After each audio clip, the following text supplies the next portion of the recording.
1형 당뇨병에서는 C펩타이드 수치가 오르나요? 제가 더 찾아봤습니다. 제 췌장에서는 인슐린이 요만큼도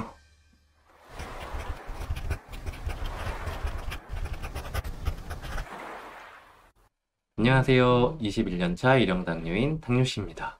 오늘은 C펩타이드 검사에 대해서 알아보도록 하겠습니다. 당뇨인이라면 한 번쯤은 들어보셨죠? 조금 더 아시는 분이라면 내 췌장에서 인슐린 분비 능력이 얼마나 되는지를 측정하는 검사, 이 정도 알고 계실 거예요. 오늘 이 C펩타이드 검사가 도대체 어떤 검사인지 낱낱이 한번 파헤쳐 보도록 하겠습니다.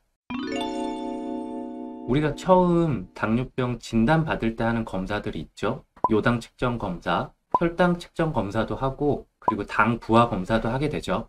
우리가 가장 잘 아는 3개월 평균 혈당치를 나타내는 당화혈색소 검사는 사실 당뇨 관리에는 유용하지만 당뇨병 진단 기준으로는 사용하지 않습니다.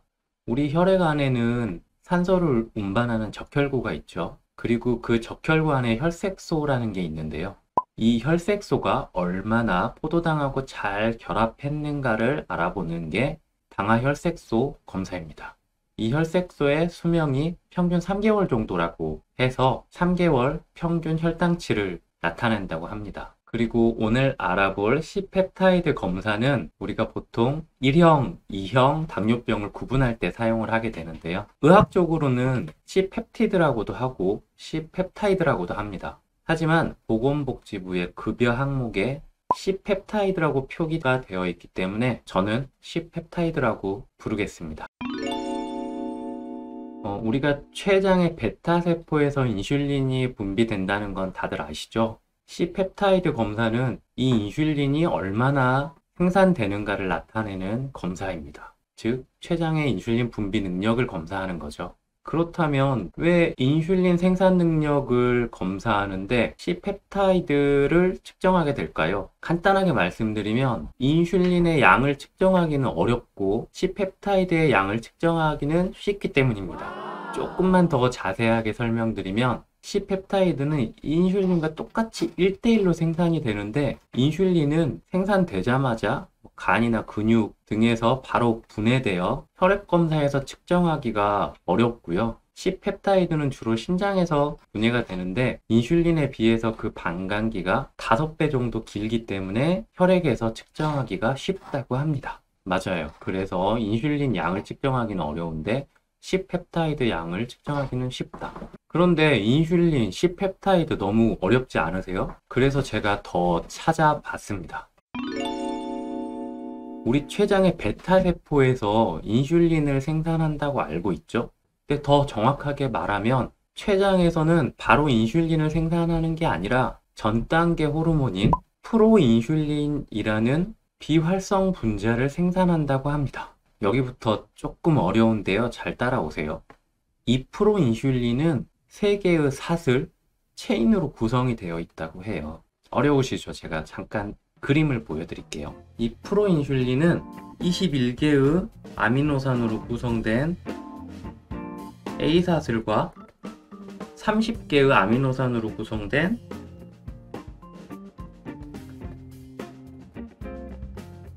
B사슬로 구성되어 있고요. 또 이것 두 가지를 연결하는 31개의 아미노산으로 구성된 C사슬이 있어요. 프로 인슐린 분자 구조가 이렇게 생겼다고 하고요. 이 A사슬과 B사슬이 서로 포개지면서 바로 인슐린이 되는 거고요. 그래서 인슐린은 51개의 아미노산으로 구성되어 있습니다. 그리고 이게 포개지면서 이 사슬 구조가 분리되면서 이 C사슬은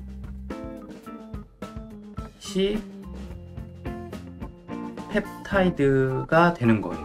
그래서 인슐린과 C펩타이드가 1대1 구조로 만들어지고요. 이 인슐린은 바로 분해가 되지만 C펩타이드는 오랫동안 혈액 속에 남아있기 때문에 우리가 이 C펩타이드를 측정함으로써 인슐린이 얼마나 분비가 되었는가를 알 수 있습니다. 이 C펩타이드의 이 C는 이 두 가지 A, B를 연결한다는 커넥팅을 의미하고요. 이 펩타이드라는 말은 2개 이상의 아미노산 분자로 이루어진 화학물질을 펩타이드라고 부른다고 해요. 그래서 우리가 아미노산 조합에 따라서 펩타이드 기능이 달라진다고 합니다. 대표적인 혈당과 관련되어 있는 펩타이드 호르몬이 인슐린, 글루카곤 이런 것들 있죠. 단백질하고 다른 점은 2개에서 50개 정도의 아미노산이 결합된 물질을 펩타이드라고 부르고 50개 이상의 중합체의 경우 주로 단백질이라고 부른다고 합니다.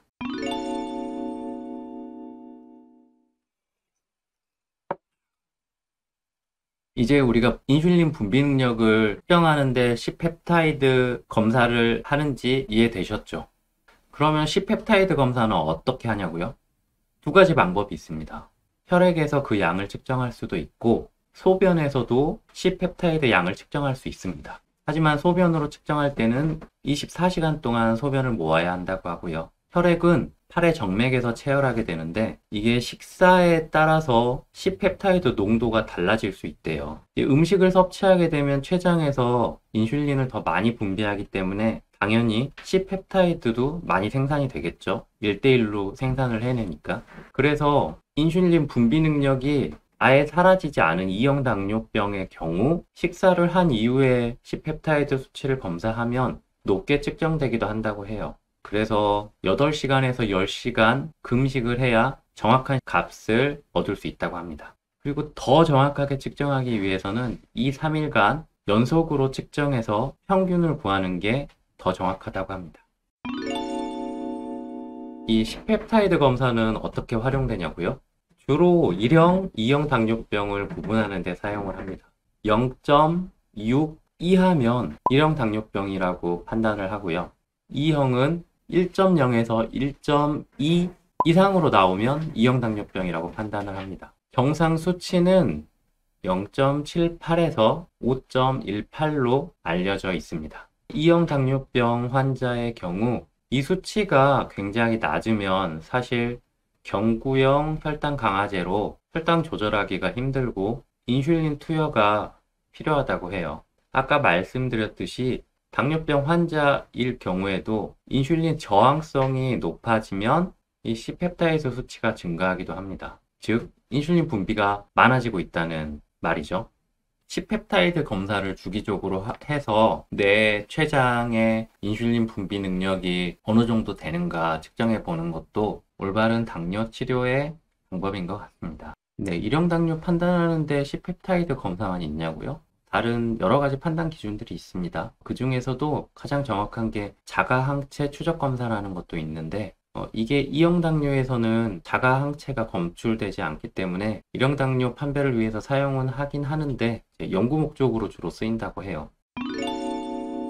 일반적으로 C펩타이드는 생리 활성이 없는 것으로 생각되었지만 최근 일부 전문가들은 신경이나 혈관 합병증을 예방하는데 도움이 될 수 있고 언젠가는 1형 당뇨병 조절에도 유용한 수단이 될 것이라고 믿고 있습니다.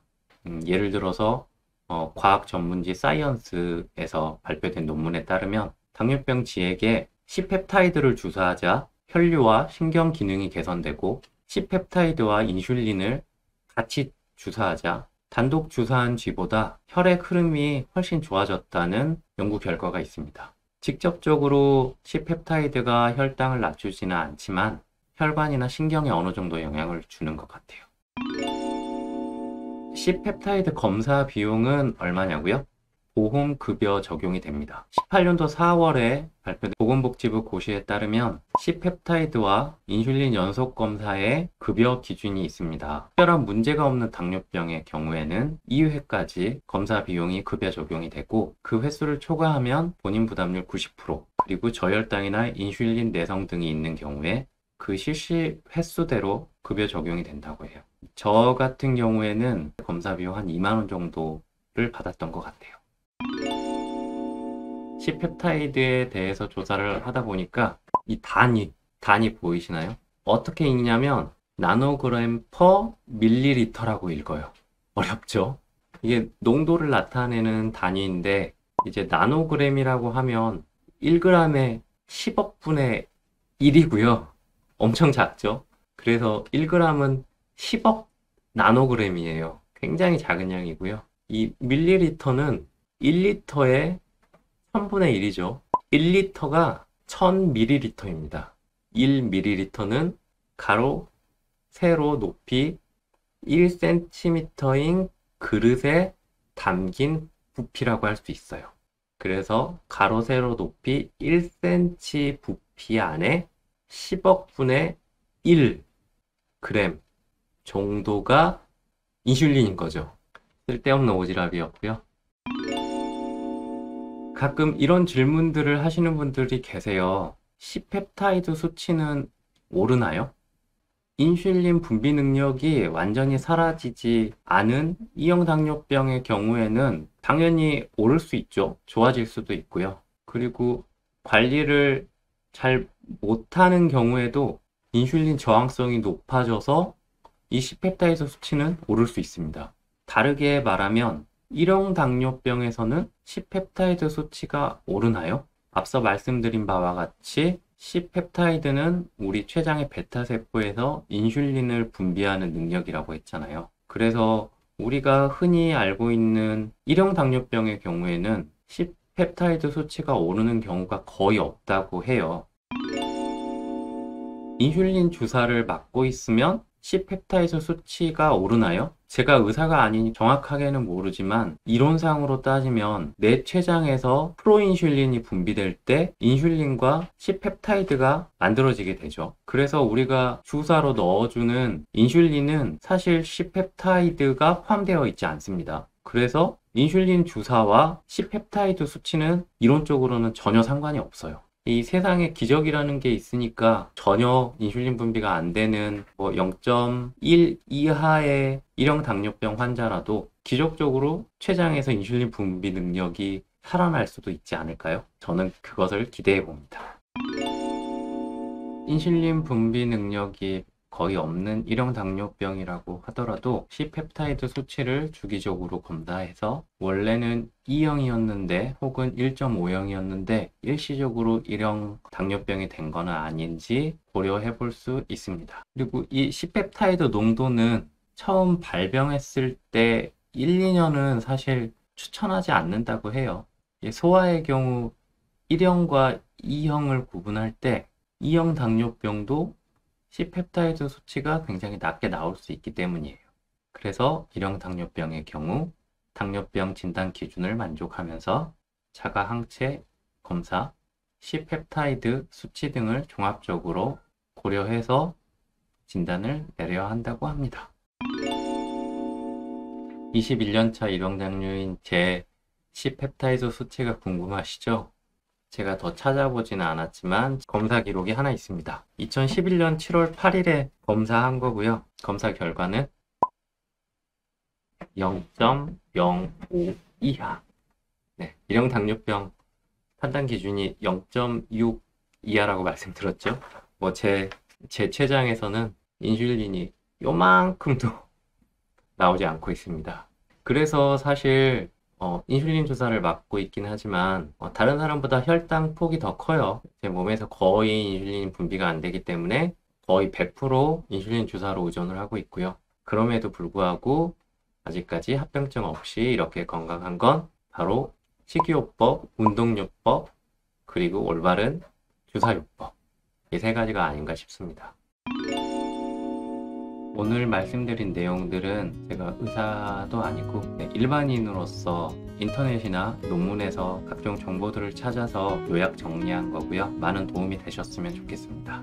네, 오늘은 C펩타이드 검사에 대해서 알아봤고요. 더 궁금하신 사항이 있으시면 댓글 남겨주시고 제가 혹시 잘못된 정보가 있다면 또 댓글 남겨주세요. 네, 열심히 공부하는 21년차 1형 당뇨인 당뇨씨였습니다. 감사합니다. 안녕.